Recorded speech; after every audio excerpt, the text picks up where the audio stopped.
Welcome to our study today from Luke chapter 18. Saving faith is defined by humility. Throughout this chapter, this is taught in many ways. It starts with persistent, thankful, modest prayer. How we approach God and if we compare ourselves to others says a great deal about us. This humility must persist after prayer and in how we treat those less fortunate than us. A ruler walks away from Christ because he is not willing to sell his goods and help others. For those who are willing to do so, Jesus will care for them now and forever in heaven. Jesus demonstrates this entirely when he gives his life on the cross.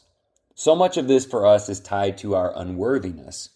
We are like the blind beggar, saved by the relentless pursuit of the love and mercy of Jesus Christ. We owe him everything. Here's some beneficial ideas, maybe. Jesus' teaching from Luke's perspective is quite challenging.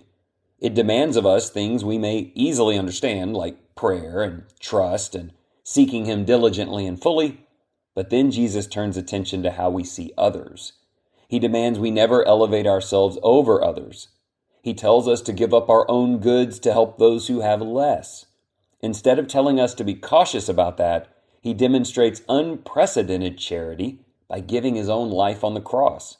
He then challenges us to love like he loves. Would we have stopped to help the blind man?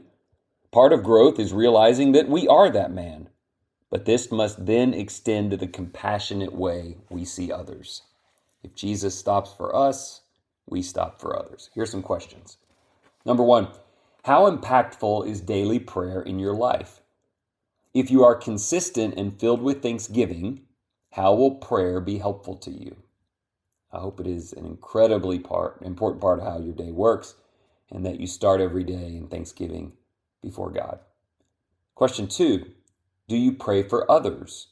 Not just friends, but the needy, the hurting, and even those who don't love you. And why is this important? So that's a little change on the prayer idea.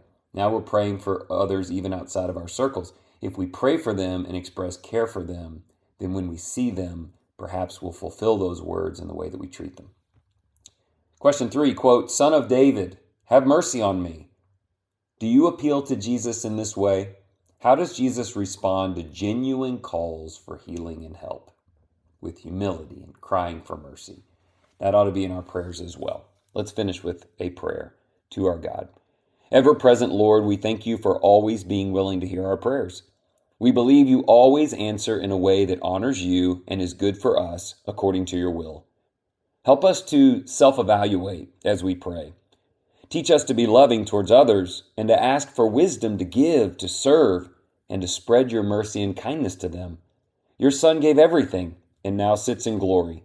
Show us how to pattern our daily lives after him. Open our eyes to him and give us the opportunity today to help others see his way. There's our motivation. We just want to show Jesus to people. We do it with our words, our attitude, and our actions. I hope God gives you great opportunities to do that today. Thank you again for listening.